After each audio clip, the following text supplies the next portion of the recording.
দক্ষিণ কামৰূপৰ শৈক্ষিক প্ৰাণকেন্দ্ৰ মিৰ্জা শান্তিপুৰস্থিত নেমকেয়াৰ গ্ৰুপ অৱ ইনষ্টিটিউচনত অষ্টম বৰ্ষপূৰ্তি উপলক্ষে আয়োজিত অনুষ্ঠানৰ মঙলবাৰে সফল সামৰণি পৰে। এই ইনষ্টিটিউচনখনৰ প্ৰতিষ্ঠা দিৱস উপলক্ষে আয়োজিত অন্তিম দিনৰ কাৰ্যসূচীত মুখ্য অতিথি হিচাপে অসম চৰকাৰৰ স্বাস্থ্য মন্ত্ৰী শ্ৰীযুত অশোক সিংহাল উপস্থিত থাকি তেওঁৰ বক্তব্য প্ৰদান কৰে। লগতে উপস্থিত থাকে পলাশবাৰী সমষ্টিৰ বিধায়ক হেমাংগ ঠাকুৰীয়া, নেমকেয়াৰ গ্ৰুপ অৱ ইনষ্টিটিউচনৰ পৰিচালন সঞ্চালক তথা অধ্যক্ষ ডাক্তৰ হিতেশ বৰুৱা, নেচাৰ্ছ বেকনৰ সঞ্চালক প্ৰকৃতিবিদ তথা লেখক শ্ৰী সৌম্যদীপ দত্ত তথা নেমকেয়াৰ গ্ৰুপ অৱ ইনষ্টিটিউচনৰ কাৰ্যবাহী সঞ্চালক ডক্টৰ মিহিৰ কুমাৰ বৰুৱাৰ লগতে বহুতো বিশিষ্ট ব্যক্তি উপস্থিত থাকে। নিশাৰ সাংস্কৃতিক মঞ্চত গীত পৰিৱেশন কৰে অসমৰ জনপ্ৰিয় কণ্ঠশিল্পী দীপলীনা ডেকা। লগতে ইনষ্টিটিউচনখনৰ ছাত্ৰ ছাত্ৰীসকলেও বিভিন্ন সাংস্কৃতিক অনুষ্ঠান পৰিৱেশন কৰে। মিৰ্জাৰ পৰা আবিদুৰ ৰহমানৰ ৰিপৰ্ট, অৰুণোদয় আছাম।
আজি আমাৰ নেমকেয়াৰ গ্ৰুপ অফ ইনষ্টিটিউট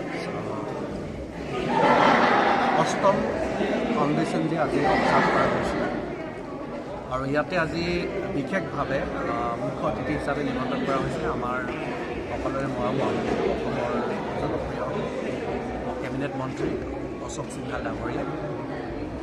তেওঁৰ উপস্থিত আজি এই কাৰ্যসূচী পালন কৰা হয় ফাউণ্ডেশ্যন ডে আৰু নেমকেয়াৰ গ্ৰুপ অফ ইনষ্টিটিউট অতি কম সময়ৰ ভিতৰত আজি 8 বছৰ সম্পূৰ্ণ হৈছে, কিন্তু আজি কম সময়ৰ ভিতৰত অত্যন্ত জনপ্ৰিয় এখন শিক্ষা অনুষ্ঠানলৈ পৰিগণিত হৈছে।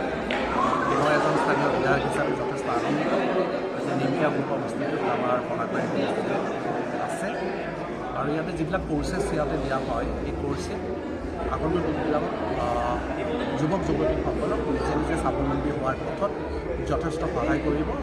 মই আহ্বান জনাম যাতে ইয়াতে আহি আমাৰ বিশেষকৈ পলাশবাৰী সমষ্টি, যিহেতু অসমৰ বিভিন্ন প্ৰান্তৰ পৰা আহে, পলাশবাৰী সমষ্টিৰ যিবিলাক যুৱক যুৱতী আছে তেওঁলোকে এটলিষ্ট আহি ইয়াৰ কি কি কৰ্চ হয়, এই কৰ্চখিনিয়ে টিচাৰ কেনেকৈ সহায় কৰিব এইখিনি তেওঁলোকে জনাটো প্ৰয়োজন আছে। নিশ্চয়কৈ আমাৰ ইয়াতে সকলোৰে শ্ৰদ্ধাৰ সকলোৰে পৰিচিত অসমত ডক্টৰ হিতেশ বৰুৱা তেওঁ হয়, তেওঁ মেনেজমেণ্টত যথেষ্ট জ্ঞানী ব্যক্তি ইয়াতে আছে আৰু তেওঁলোকৰ প্ৰচেষ্টাতে মেইন উদ্দেশ্য এইটোৱে যাতে কোৱালিটি এডুকেশ্যন ইয়াতে প্ৰভাইড কৰা হয়, মেনেজমেণ্টৰ প্ৰধান উদ্দেশ্য। যিবিলাকত আশা কৰিছোঁ তেওঁলোকে এটা প্ৰচেষ্টা অব্যাহত ৰাখিছে। এই কলেজখন তেওঁলোকে এখন ইউনিভাৰ্চিটিলৈ পৰিৱৰ্তিত কৰাৰ কাৰণে তেওঁলোকে চেষ্টা কৰিছে আৰু মই ভাবোঁ যে যদি তেওঁলোকৰ এই প্ৰচেষ্টা সফল হয়, পলাশবাৰী সমষ্টিৰ প্ৰথমটো প্ৰাইভেট ইউনিভাৰ্চিটি তেওঁলোকে স্থাপন কৰিব পাৰিব। মই জ্ঞাপন কৰিছোঁ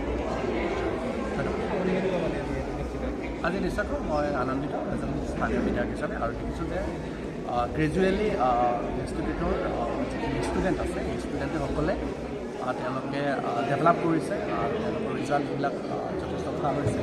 বিভিন্ন ক্ষেত্ৰত ইতিমধ্যে তেওঁলোকে কৰ্মৰত আছে, বিভিন্নজনে ৰিচাৰ্চো কৰি আছে, বিভিন্নজনে ইতিমধ্যে সংস্থাপনো পাইছে। চ' নিশ্চয়কৈ তেনেকুৱা ধৰণৰ উত্থান দেখিলে স্থানীয় বিধায়ক হিচাপে নিশ্চয়কৈ মই অনুপ্ৰাণিত হৈছোঁ। ধন্যবাদ। নেমকেয়াৰ শৈক্ষিক প্ৰতিষ্ঠানৰ আজি 8ম প্ৰতিষ্ঠা দিৱস। এই প্ৰতিষ্ঠা দিৱসৰ লগত আজি সামৰণি অনুষ্ঠানৰ লগত সংগতি ৰাখি এখন সভা অনুষ্ঠিত কৰা হৈছিলে। সেই সভাখনত আমাৰ আহিছিলে আমাৰ মাননীয় স্বাস্থ্যমন্ত্ৰী অশোক সিংহাল ডাঙৰীয়া, তেখেত আহিছিলে। লগতে আমাৰ লোকেল MLA হেমাংগ ঠাকুৰীয়া ডাঙৰীয়া, তেখেতো উপস্থিত আছিলে। আৰু অসম গৌৰৱ শ্ৰী সৌম্যদীপ দত্ত তেখেতো উপস্থিত আছিলে।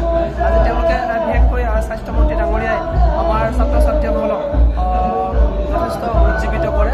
তেওঁলোকে কিদৰে আমাৰ কোৱালিটি এডুকেশ্যন এটা আমি ইয়াতে বজাই চলিছোঁ তাৰ বাবে আমাক অভিনন্দন জ্ঞাপন কৰে।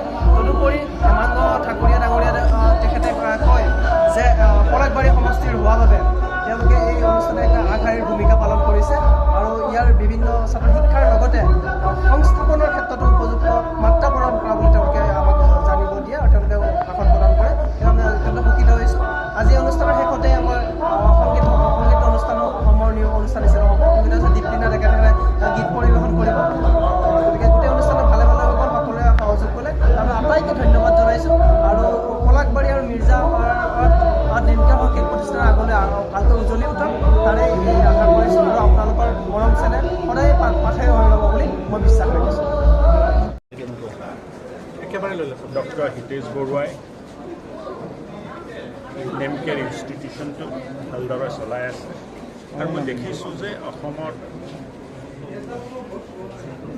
সন্তান হিচাপে তেখেতে এই ইনষ্টিটিউশ্যনটো প্ৰতিষ্ঠা কৰাৰ পিছতে কেনেকৈ ভাল ট্ৰেইনিঙৰ জৰিয়তে ভাল নাৰ্ছ, ভাল GNM, কোৱালিটি থকা শিক্ষা ব্যৱস্থাৰ জৰিয়তে কৰাৰ চেষ্টা কৰিছে। মই তেখেতক ধন্যবাদ দিছোঁ।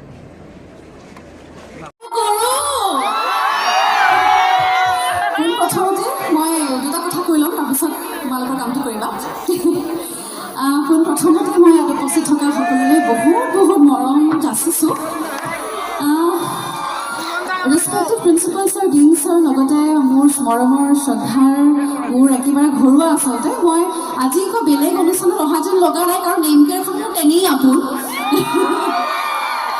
আমাৰ মৰমৰ হিতেশ দা বহি আছে, তাৰপিছত বিশ্বজিৎ দা, সকলোকে মই বহুত শ্ৰদ্ধা জ্ঞাপন কৰিছোঁ, শুভেচ্ছা জনাইছোঁ। আৰু ইয়াত থকা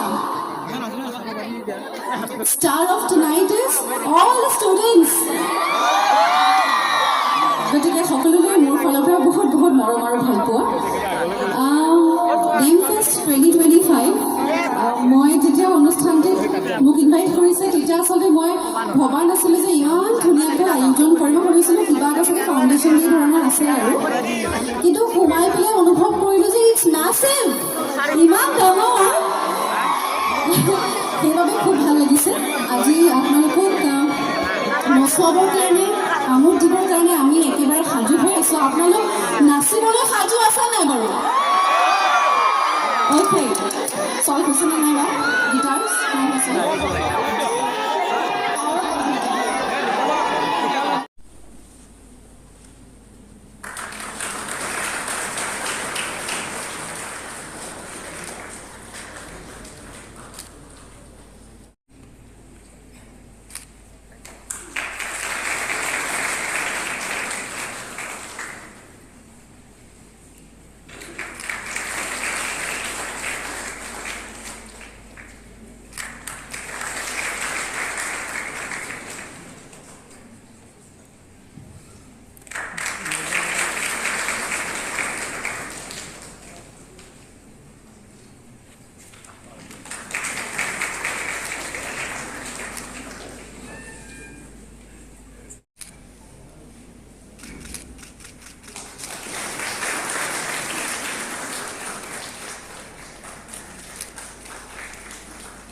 জীৱিত চাকৰিৰ পবিত্ৰ জয়তে আমাক সকলোকে শিক্ষাৰ ক্ষেত্ৰখনত ভাল ভাল কামবোৰ কৰি যাবলৈ শক্তি প্ৰদান